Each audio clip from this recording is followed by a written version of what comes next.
কড়াইতে যতটা ঝোল ছিল সেই ঝোলের মধ্যে সাগর কটা ভাত দিয়ে খেয়ে নিচ্ছে। খাও বাবা, দারুণ হয়েছে কিন্তু রান্না। নমস্কার বন্ধুরা, শুভ নবমী।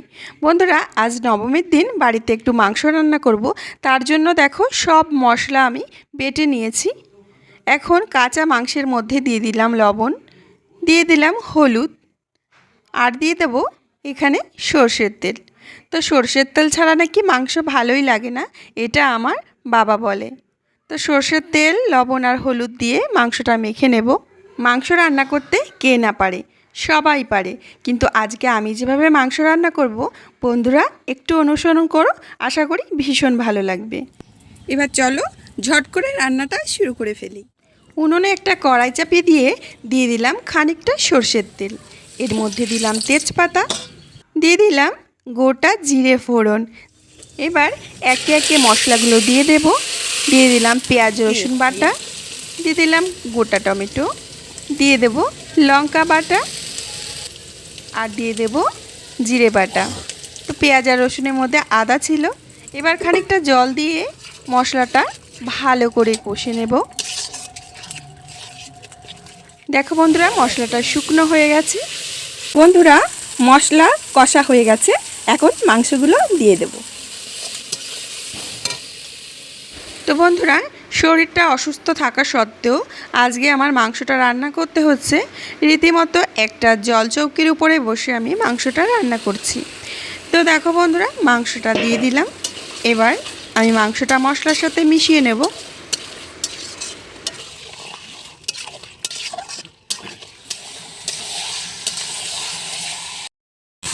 এবার বন্ধুরা, মাংসটা বেশ করে কষে নেব।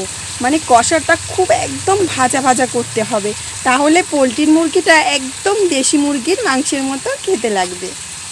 মাংসটা যখন আধো আধো কষা হয়ে যাবে, ঠিক সেই সময় আমি দিয়ে দিলাম আলুটা আর ভাজলাম না। এবার দিয়ে দেবো একটা গোটা রসুন। আমার মাংসের মধ্যে রসুনটা না দিলে কিন্তু ভালো লাগে না। মাংসে রসুন দিলে কিন্তু গোটা রসুনটা খেতে খুব ভালোই লাগে। তো এখন আলু, রসুন আর মাংস সব একসাথে কষে নিতে হবে। এদিকে দেখো, কষা মাংস খাওয়ার জন্য বসে রয়েছে সাগর, ওপর থেকে উঁকি মারছে সৈকত। দেখো বন্ধুরা, মাংসটা কিন্তু কষা হয়ে গেছে, আর কষাটা ঠিক কেমন হয়েছে তোমরা দেখলে বুঝতে পারছো। তো আমি কষা মাংসটা তুলে নিলাম, যার জন্য সাগর বসে রয়েছে। তো তাকে আমি এখন পরিবেশন করে দিচ্ছি। তো বন্ধুরা, মাংসটা কতটা সুন্দরভাবে কষা হয়েছে তোমরা দেখলেই তো বুঝতে পারছো, একদম খয়েরি রং হয়ে গেছে। এখন আমরা মাংসের মধ্যে জল দেব, তাও আবার একদম গরম গরম ফুটন্ত জল। দেখো, আর এক পাশে একদম গরম ফুটন্ত জল। তো এই জলটা দিয়ে দিচ্ছি।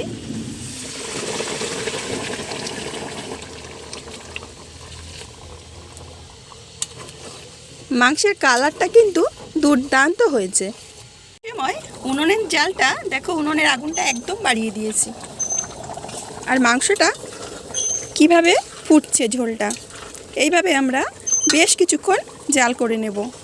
মাংসের ঝোলের আওয়াজেই তোমরা বুঝতে পারছো যে জালটা কত জোরে হচ্ছে।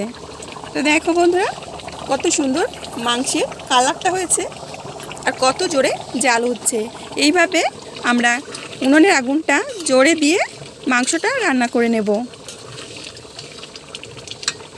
দেখো, খেয়ে নিয়েছে, আমার জন্য এতগুলো রেখেছে। এতগুলো রেখেছিস কেন?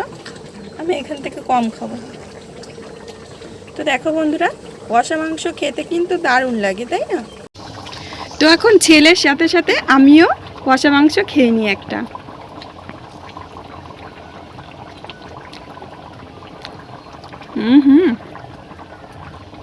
খেতে কিন্তু দুর্দান্ত হয়েছে, দারুণ হয়েছে। এবার দেখো, মাংসটা কিন্তু হয়ে গেছে আর কালারটা কিন্তু দুর্দান্ত এসেছে। এখন আমরা এখানে দিয়ে দেব গরম মশলা। তো গরম মশলা খুব সামান্যই আছে, তোমরা দেখতে পাচ্ছ। তো পুরো গরম মশলাটা আমি দিয়ে দেব।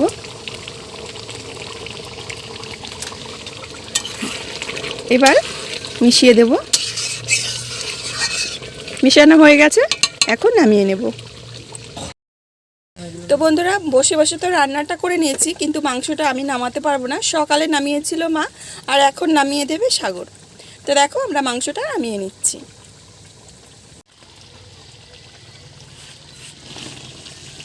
আস্তে করে দিলাম। হ্যাঁ,